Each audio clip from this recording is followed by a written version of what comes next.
Good morning all of you. आज हम human resource planning and compensation management की 31 lecture की क्लास ले रहे हैं, जो कि रिलेटेड है surplus value theory by Karl Marx. आज हम सरप्लस वैल्यू और थ्योरी की पढ़ेंगे। ये हमारी वेज थ्योरी का लास्ट थ्योरी है। जो हम वेज थ्योरी की जो टॉपिक है, मॉड्यूल है, उसको कंप्लीट कर लेंगे इस थ्योरी के साथ ही। तो जो सरप्लस वैल्यू थ्योरी है, मैं आपको एक मोटा मोटा सा बता देता हूँ इस थ्योरी के बारे में कि जो सरप्लस वैल्यू थ्योरी है वो ये है कि जो भी एडेड वैल्यू है हमारी, या जो भी हम एक्स्ट्रा काम कर रहे हैं, एक्स्ट्रा बेनिफिट लेना चाहते हैं किस तरीके से वेजेस के अंदर, तो उसके रिगार्डिंग ये थ्योरी को बताया गया है। तो theories of surplus value, German थ्योरियन ह्यूबर्ट एंड मैकवर्ट is a draft manuscript script written by Karl Marx between January 1862 and July 1863. It is mainly concerned with the West European theorizing about the Marwart added value of surplus value from about 1750, critically examining the ideas of British, French and German political economists about the wealth creation and the profitability of industry. At issue are the source forms and the determinants of the magnitude of surplus value, and Marx tries to explain how, after falling to solve basic contradiction in its labor theories of the value, the classical school of political economy eventually broke up, leaving only vulgar political economy, which no longer tried to provide a consistent integral theory of capitalism, but instead offered only an eclectic amalgam of theories which seemed pragmatically useful or which justified the rationality of the market economy. जो theory है हमारी surplus value, वो एक German theory है, German थ्योरन है, जो theory है जो कि ह्यूबर्ट डेन मैकवर्ट ने दी थी। उसके अंदर एक ड्राफ्ट बनाया था उन्होंने, एक मैन्युस्क्रिप्ट रिटर्न की थी जो कि कार्ल मार्क्स ने की थी। किसके टाइम पीरियड के बीच में? जनवरी 1862 से और जुलाई 1863 के बीच में उन्होंने एक मैन्युस्क्रिप्ट, एक ड्राफ्ट रेडी किया, जो कि एक जर्मन जो इकोनॉमिस्ट थे उनकी थ्योरी से रिलेटेड थी। तो इस थ्योरी के अंदर मेनली जो कंसर्न है वो क्या है कि जो वेस्ट यूरोपियन थ्योरीज़ हैं, जो कि मैक्रोवर्ट के बारे में है, उसमें उन्होंने एडेड वैल्यू और सरप्लस वैल्यू को बताया था 1750 के अंदर। और उसके अंदर क्रिटिकली एग्जामिन किया गया कि जो भी आइडियाज़ हैं ब्रिटिश के, फ्रांस के, जर्मन पॉलिटिकल इकोनॉमिस्ट के, वो क्या है वेल्थ को क्रिएट करने के लिए और इंडस्ट्रीज़ को प्रॉफिट करने के लिए। तो इस इशू को, इस सोर्स को, इस फॉर्म को, इस डिटरमिनेंट को एक मैग्नीट्यूड से देखा गया, और उसमें उन सरप्लस वैल्यू जो कि मार्क्स ने ट्राई की थी, एक्सप्लेन किया था कि किस तरीके से हम जो हमारे बेसिक कॉन्ट्रडिक्शन है लेबर थ्योरीज के अंदर, उनको कम कर सकें, और किस तरीके से हम वैल्यू क्रिएट कर सकें हमारे classical school of political economy के अंदर, और उसके अंदर इवेंचुअली ब्रोकअप कर सकें, लिविंगली ओनली वल्गर पॉलिटिकल इकोनॉमी। तो इसके रिगार्डिंग क्या था कि जो हमारी जो वल्गर पॉलिटिकल इकोनॉमी है उसकी को लीव करके हम किस तरीके से नॉन लॉन्गर टायर्ड कंसिस्टेंट को प्रोवाइड कर सकें और अपनी इंटीग्रल थ्योरी को कैपिटलिज्म से पूरा कर सकें। और इसके इंस्टीट्यूट हम ये देखें कि जो ये ऑफर करती है हमें एक थ्योरी जो कि एक किसी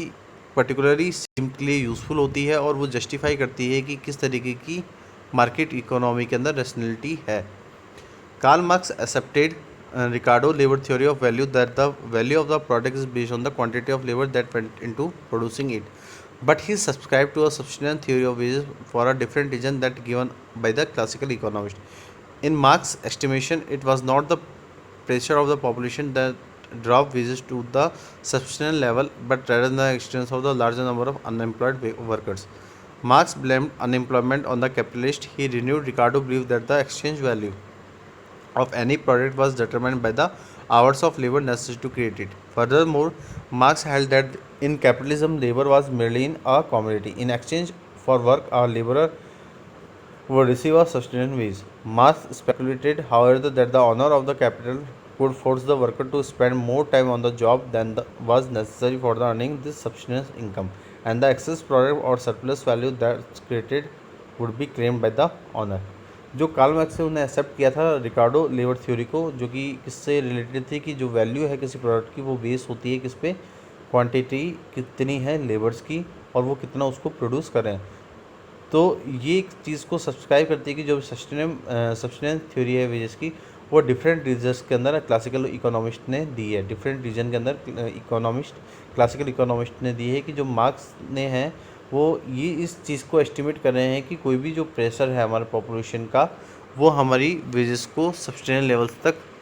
पहुंचने नहीं दे रहा होता है, और इसका जो भी एग्जिस्टेंस है हमारे large number of unemployed workers का, वो उसको इन्फ्लुएंस करते हैं। जो मार्क्स हैं वो ब्लेम करते हैं अनएम्प्लॉयमेंट को, जो कि कैपिटलिस्ट से होती है,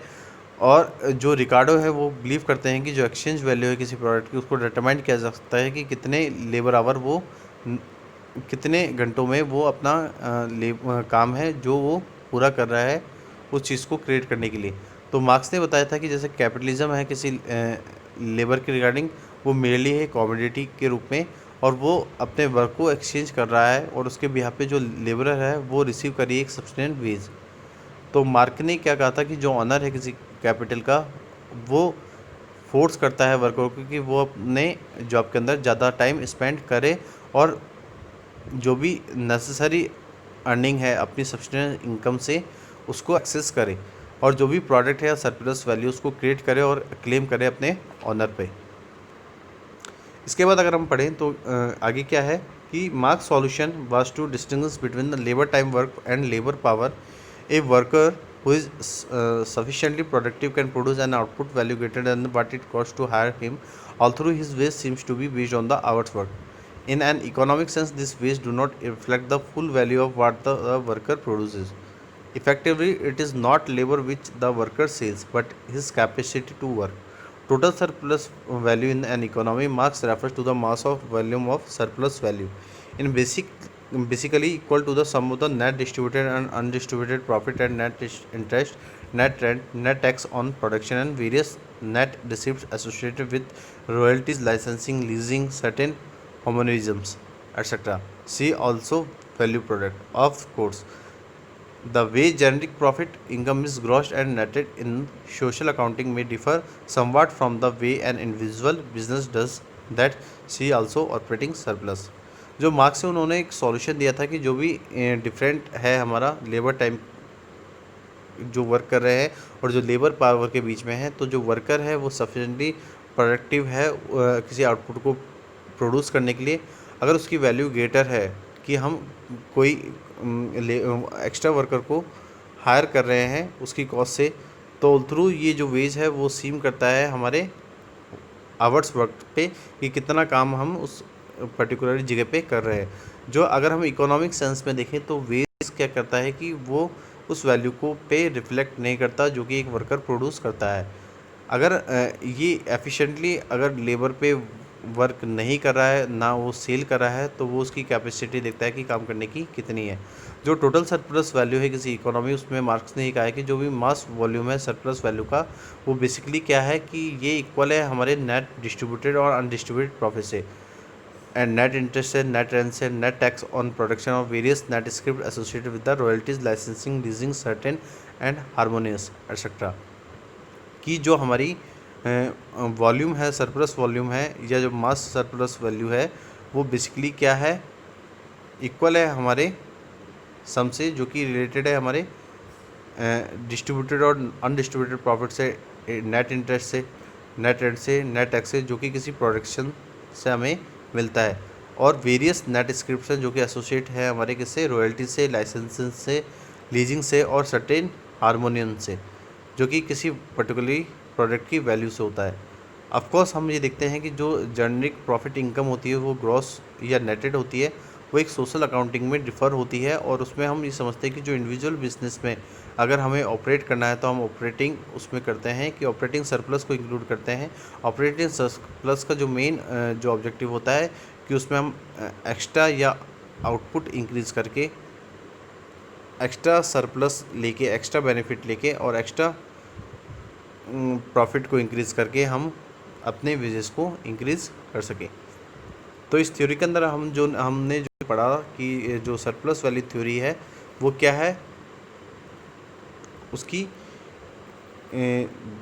क्या है कि जो भी हमारे डिस्ट्रीब्यूटेड और अनडिस्ट्रीब्यूटेड प्रॉफिट है, या जो भी हमारे नेट इंटरेस्ट है या नेट रेंट है, नेट टैक्स है जो कि एक प्रोडक्शन से हमें मिल रहे हैं, और जो भी नेट रिसिप्ट्स हैं जो कि एसोसिएट है हमारी रॉयल्टी से, लाइसेंसिंग से या लीजिंग से, वो हमारी किसी पर्टिकुलर इकोनॉमी की टोटल सरप्लस वैल्यू को बताती है, और उस टोटल सरप्लस वैल्यू के बिहाफ पे ही हम अपने वर्कर को किसी पर्टिकुलर वर्क में इंगेज करते हैं और उनसे कहते हैं कि अपने प्रोडक्टिविटी को बढ़ाएं, अपने आउटपुट को प्रोड्यूस करें सफिशेंटली और अपने जो वैल्यूज़ हैं पर्टिकुलरली जो बेनिफिट्स हैं उनको बढ़ाएं, जिससे कि हम जो एक्स्ट्रा जो लेबर्स हैं उनको हायर नहीं करें, उन पे हम अपनी कॉस्ट को नहीं इंकर करें जो कि हमें करनी चाहिए, जिससे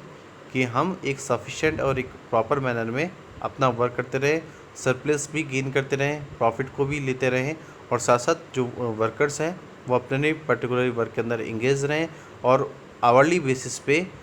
वो क्या करें उस वर्क में रहें और चीज़ों जो आउटपुट है उसको प्रोड्यूस करें और ज़्यादा से ज़्यादा सरप्लस गेन करें अपने लेबर टाइम वर्क से और लेबर पावर से। ये मार्क्स ने बताया था इस थ्योरी के अंदर। जो आज हमारा जो मॉड्यूल है इस थ्योरी का है और जो हमारी थर्ड यूनिट है यहाँ पे कंप्लीट होती है। और इस थ्योरी के अंदर इस पूरी यूनिट के अंदर हमने कंपनसेशन से रिगार्डिंग चीज़ों को पढ़ा है। कंपनसेशन के बारे में पढ़ा हमने इस यूनिट के अंदर और उसके बाद हमने कंपनसेशन के टाइप्स पढ़े, किस तरीके से इंडिया के अंदर जो कंपनसेशन सिस्टम है वो है। उसके बाद हमने लास्ट में जो फिफ्थ मॉड्यूल था उसमें हमने जितने भी वेजेस थ्योरी हैं जो कि हमारे वेरियस इकोनॉमिस्ट ने दी है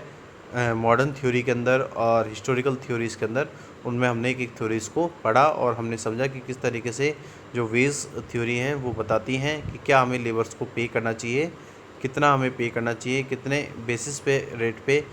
किस मार्जिनल प्रोडक्टिविटी पे, किस बार्गेनिंग पावर पे, किस सरप्लस वैल्यू पे एक वेज डिसाइड होना चाहिए, वेज रेट डिसाइड होना चाहिए, जिससे लेबर किसी पर्टिकुलर वर्क में इंगेज रहे और वो अपने जो भी सब्सिडेंट वेज हैं अपनी नेसेसिटीज़ हैं उनको पूरा कर सके और अपनी फैमिली को सपोर्ट कर सके। तो आज के लेक्चर के अंदर इतना ही। Thank you so much and have a nice day. और अब हम जल्दी से जल्दी अपनी जो नेक्स्ट यूनिट है उसको स्टार्ट करेंगे और उसके रिगार्डिंग जो नेक्स्ट टॉपिक है, नेक्स्ट जो हमारा कंटेंट रहेगा उसके रिगार्डिंग हम नेक्स्ट लेक्चर के अंदर, नेक्स्ट ई क्लास के अंदर हम उसको पढ़ेंगे। Thank you so much.